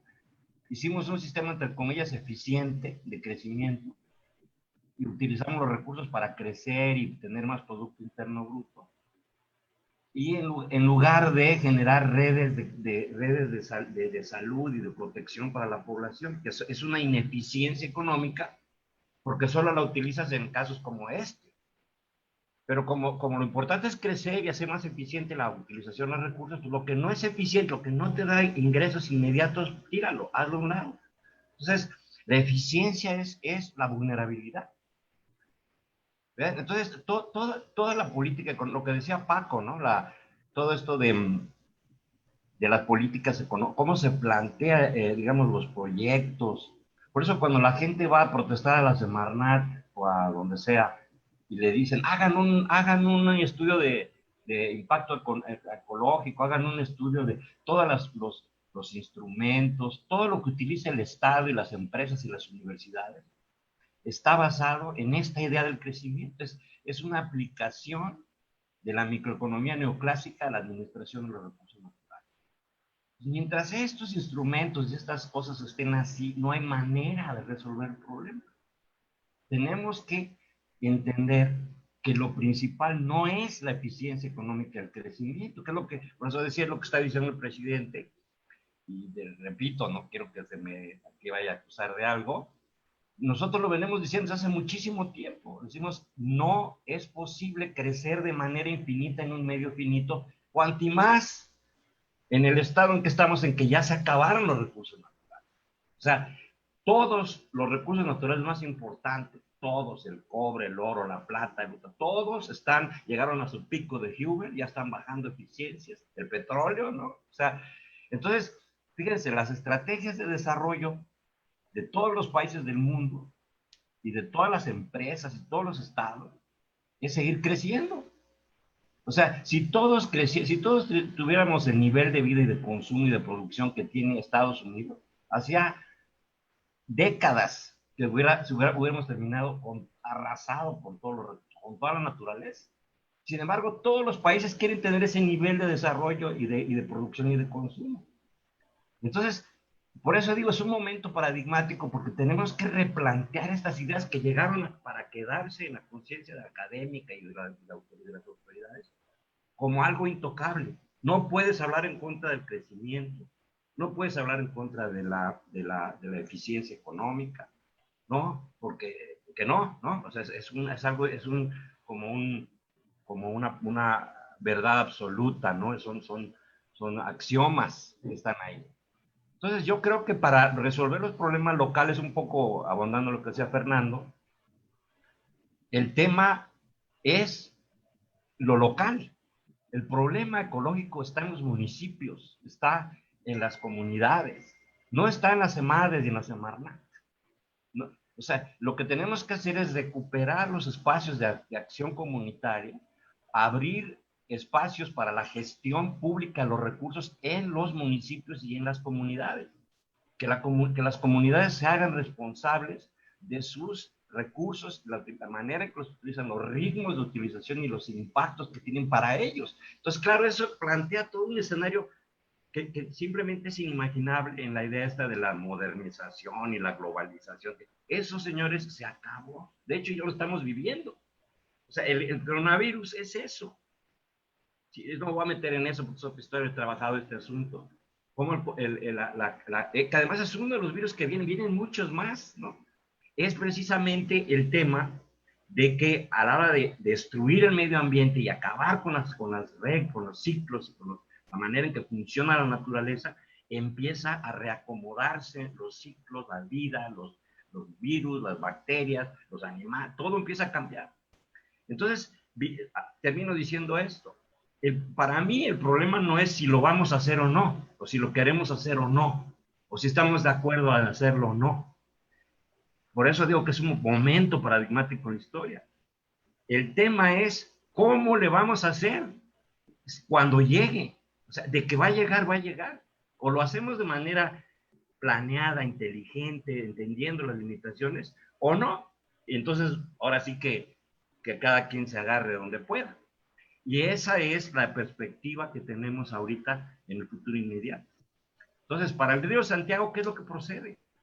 Bueno, procede precisamente eso, precisamente replantear toda la estrategia de desarrollo, dejar de pensar en el Tratado de Libre Comercio, las exportaciones, la eficiencia. Espérate, estamos hablando de un problema, lo que dice Fritjof Capra le llama la ecología profunda. Lo que está en riesgo es la vida del ser humano como la conocemos. Eso es lo que está en riesgo. Entonces, no podemos seguir pensando en un paradigma que nos llevó a esto si queremos solucionarlo, ¿no? Entonces, se abre yo digo, no hay respuestas, me van a preguntar, ¿qué hacemos? Bueno, pues es precisamente lo que tenemos que pensar los académicos, cómo le entramos al problema bajo unas bases totalmente diferentes. Es mi visión, aquí lo dejo, gracias. Gracias, doctor. Doctor Fernando, qué tiene al respecto con... Ok, pues mira, yo te comparto y creo que manejo la misma línea del doctor Salvador Peniche, que por cierto es alguien que reconozco mucho. En lo que no coincido y en plan positivo es que somos pocos los que estamos conscientes de esta gran crisis, ¿no? De que ya no es posible seguir pensando en ese modelo de crecimiento infinito, ¿no? Y que yo todavía eso no lo veo pregnado en la agenda de manera fuerte, en la agenda pública, que no hay, ahorita usted no quiere tocar mucho el tema del COVID, yo quiero tomarlo un poquito, pero se habla de la nueva normalidad y la búsqueda de la nueva normalidad en el discurso es acercarnos lo más posible a este mismo patrón que llevamos durante mucho tiempo, ¿no? A seguir consumiendo y produciendo y desechando, ¿no? Entonces, hasta que la crisis ya sea insostenible, es cuando vamos a hacer algo de manera colectiva. Y como cerró su intervención el doctor Salvador, ¿no? Agárrense cada quien como pueda, que es lo que yo veo, lo que está sucediendo. O sea, no hay un giro de tuerca, no hay un giro de visión, ¿no? Y bueno, con eso es con lo que yo me quedo. No sé, Juan Pablo, también me gustaría escuchar tu punto de vista. Bueno, ya casi llegando al punto de cierre, sí, efectivamente, yo comparto con los tres precisamente el mismo esquema. También nos he trabajado algo sobre la cuestión propiamente de modelos de gestión ambiental, precisamente en aspectos sociales y económicos. Algo que sí se ha observado, o sea, con respecto a esto, o sea, yo también considero que estamos en medio de un cambio, una reestructuración de paradigmas respecto a cómo se ha venido desarrollando la idea tanto del aprovechamiento de recursos y cuando estos ya no están siendo abundantes, número uno, o número dos, algunos de ellos ya tienen algunos bienes sustitutos. Por ejemplo, el caso de las energías, que si bien pues no logran las energías alternas romper el paradigma de los hidrocarburos, pues están allí para compensar a futuro lo que va a ser la ausencia propiamente de ese recurso. En este mismo caso, con respecto a la cuestión del agua, y evidentemente a lo del río Santiago, yo observo que hay una problemática que se viene gestando desde la década de los 70s, 80s, se intensifica fuertemente a un nivel industrial, y se abandona, o sea, toda la cuestión precisamente el desarrollo, ese modelo de desarrollo como se ha venido considerando, sin tomar una postura respecto a favor o en contra, sino más bien que tratando de ser objetivo respecto a lo que ha implicado el desarrollo económico y la nueva propuesta que ha sido ahí retomada, abandonada, en el discurso, a veces aterrizada en estrategias del desarrollo sustentable, pues no logra permear profundamente en las instituciones, no logra permear propiamente la conciencia colectiva de qué es exactamente lo que se está hablando bajo esa nueva, no nueva, sino esa racionalidad económico, ambiental, social, que no es nada nuevo, pero sí por lo menos se equilibra un poco en cuestiones de mitigación, prevención. En el caso de algunas cuestiones, la compensación, y en el caso del río Santiago, la remediación, que es ahí el parteaguas o la crisis enclavada que se ha venido. Se ha hecho muchísimos estudios, ha habido estudios muy abundantes desde el aspecto de salud, el aspecto económico, pero ¿qué es lo que sucede? O sea, ya como bien dice el doctor Salvador Peniche, al aterrizar en el discurso de las comunidades, simple y sencillamente ellos observan que la ayuda institucional, dígase académica o gubernamental, solo van y recaban datos. Es decir, prácticamente se hace una política de discurso, como bien lo dice CEPAL, pero nunca hay una política de ejecución que sea equiparable a la política del discurso. Son laureles y flores, una serie de consensos, una serie de reestructuración de competencias y concurrencias, tanto para el aspecto técnico como para el aspecto académico, pero siempre queda allí. También, al igual que el doctor Salvador, estoy inmerso ahorita en un proyecto correlacionado a agua, aquí en Guadalajara, y se observa ese mismo ambiente, o sea, debe ser muy técnico, debe de ser 1.A, 1.B, 1.C, pero cuando uno, desde la coherencia, al menos como profesor, como académico, observa ese punto 1A, punto 1B, punto 1C, como bien dice el maestro Francisco, son ocurrencias. A ver, un ejemplo. ¿Desde qué perspectiva? O sea, es muy importante la cultura, pero si estás haciendo un estudio muy acotado, muy técnico, muy especializado en cuestiones de geohidrología, hidrología urbana, la cultura genérica del territorio viene a decirnos algo al estudio asociado. Entonces, o sea, ahí se visualiza precisamente que hay una especie de machote de diseño de política pública que efectivamente, como ustedes tres han mencionado, está rebasado en el ámbito internacional por los organismos internacionales, y que cuando se trata de adoptar, prácticamente es una especie de checklist, o sea, de lista de cotejo, de este sí me gusta, este no me gusta, y como los tres de alguna manera, de manera directa o de manera tangencial lo han mencionado, siempre es una cuestión de ocurrencias. Cuando, o sea, realmente el problema, ya dicho esto de la cuestión del río Santiago, está allí, ya ha habido cuestiones o acercamientos, ha habido una serie de aplicaciones técnicas o tecnológicas que lo hemos estado viendo tanto en la década del pasada. Puedo mencionar el crédito japonés, al tan mal nombrado crédito japonés en su momento, que bien era un esquema de inversión muy interesante, que venía precisamente, al menos era un esquema para dotar de agua, pero también sanear agua para el área metropolitana de Guadalajara. Y a su vez, de una manera casi racional, se dejaba descansar precisamente a los repositorios de donde se obtenía el agua, pero también se generaba una especie de remediación natural, se esperaba con ello, una remediación natural en las cuencas, evidentemente de la intersección de cuencas Lerma-Santiago. No proliferó, básicamente porque eran cuestiones de colores, de facciones políticas. Entonces, ¿hasta qué punto precisamente los proyectos que a veces o en muchas de las ocasiones sí traen criterios propiamente desde las diferentes directrices ambientales, económicas y sociales, sí logran aterrizar a la operación, a la acción, a la implementación y evidentemente su evaluación para su posible rectificación? Entonces, esa es la pregunta que sigue en el tintero, yo creo, o sea, sigue estando en el tintero tanto para académicos como para funcionarios institucionales del gobierno. O sea, hasta dónde se puede o se quiere actuar en un problema que ha venido degradándose por sí mismo, o ha tenido un efecto sinérgico, como dice el doctor Salvador Peniche, o sea, en términos de termodinámica, ha habido una entropía que básicamente el problema se ha expandido y ha retomado aspectos de otros problemas ambientales asociados a una cuenca atmosférica, ¿no? Que también hay un decreto sobre un polígono de fragilidad ambiental que casualmente está enclavado en la cuenca del río Santiago, ¿no? Entonces, ahí hay todo, hay muchos estudios, está todo allí.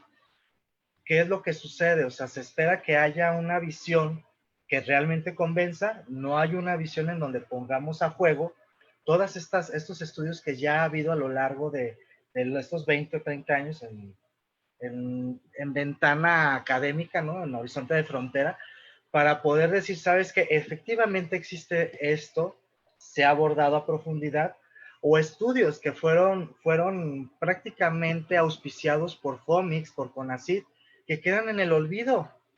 O sea, eso existe en Jalisco. Entonces, o sea, es una fuerte crítica, quizás para quienes estén escuchando esto en las instituciones, pero están allí. Hay estudios muy interesantes, muy importantes, con muchísimo dinero que se ejecutaron, pero no se oyen, no se hacen, no se toman de nueva cuenta para ver qué sí propuso ese estudio.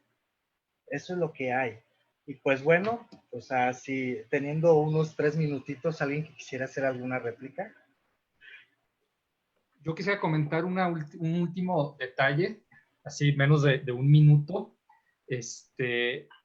O sea, hablando de los objetivos del desarrollo sustentable y un poco lo que decía el doctor Salvador, ¿no? A ver, a mí al final de lo que tratan es de alcanzar el desarrollo y el crecimiento económico, ¿no? Entonces allí hay un poco de, pues decirlo, de hipocresía, ¿no? Porque el medio ambiente termina en segundo plazo si el crecer es el eje central. Y lo que es muy cierto, si todos nos desarrollamos como está planteado hoy en día, y ni siquiera no como Estados Unidos, como un país de desarrollo, no sé, llámese Portugal, algo más modesto, pues no hay planeta para eso, ¿no? Entonces, a nivel multilateral, internacional, pues realmente este tipo de objetivos siguen siendo el querer seguir en ese modelo, ¿no? De consumo, de crecimiento constante y de desechos, ¿no? Pero bueno, les dejo la palabra.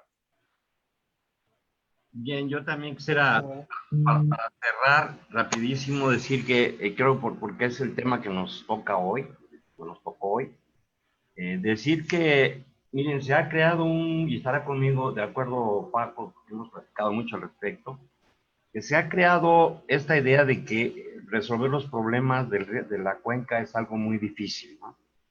Y que es muy complejo y que hay muchas cosas. Yo lo que le diría al secretario, al gobernador, ¿no? A todos los que están involucrados, con todo respeto y dándole su lugar, que en realidad es muy sencillo. O sea, no tiene vuelta de hoja no para resolver el problema en el fondo, que es lo que hemos estado platicando, pero sí para que deje de morirse la gente, que se le dejen de podrir los riñones, ¿no? O sea, eso sí se puede solucionar muy rápido. Y eso son dos cosas que hay que hacer, dos cosas. O sea, necesitan pantalones, ¿no? Y es eso, es atentar contra esta idea del crecimiento, es enfrentarse a los productores, ¿no? Que con la cantaleta esta de que el empleo, ¿no? Cuando ya no hay empleo y todo, o sea, está todo chueco. ¿Qué es lo que hay que hacer? Son dos cosas. Uno, ver quién está tirando los contaminantes y dos, arreglarlo. No construir plantas de tratamiento. Es como cuando en tu casa llegas, tiras todo y entonces contratas a alguien que te limpie, por más que contrates a 10 personas que te limpien, si estás tirando todo el tiempo, todo no va a estar limpia tu casa. Lo que tienes que hacer es dejar de ensuciar. Entonces, está identificado. Son metales pesados, son nitrógenos, ¿cómo se llama? Fertilizantes, y es descargas urbanas. Bueno, pues ya está, vamos a ver quién está tirando eso y arréglalo. Yo no sé dónde está la complicación. Entonces, nos han vendido esta idea, repito, de que es muy difícil, muy complejo, para que se recupere la carga ecológica del río Santiago y recuperen los niveles, cuando menos de la norma oficial mexicana, que comparto con Paco, está de la cachetada, hace 50 años, y además creada por empresarios, sí, a su conveniencia, una para todos. O sea, imagínense, la misma norma para viejitos, para niños, para enfermos, no, si tomas un vaso de agua de la Coca-Cola, a lo mejor está en la norma y te lleva patas de cabra, porque es por eso. Entonces, ¿qué es lo que hay que hacer, señores? ¿Qué es lo que hay que hacer, señores autoridades? Que pongan a Paco en la comisión del agua, y Paco sí lo puede hacer, que es, pues, ir a ver quién está tirando lo que está tirando y arreglar el asunto. Eso va a tener repercusiones, claro que va a tener repercusiones, claro que van a aumentar los precios, claro que unas van a cerrar, claro que sí, pero es que no hay de otra, no hay de otra. La otra es andarse por las ramas. Y bueno, aquí, como está la situación, pregunten a los niños de San Pedro Escatán, que no tienen riñones, qué significado tiene todo este asunto del crecimiento y la política económica y todo esto. Entonces, ese es el planteamiento. Yo quiero dejarlo claro porque se está manejando esto de que es muy complejo, ¿no? Y que no se puede. Sí se puede arreglar mañana, ¿no? Lo que hace falta es decisión, que sepan las autoridades que los apoyaríamos completamente, ¿no? Muchas gracias, compañeros.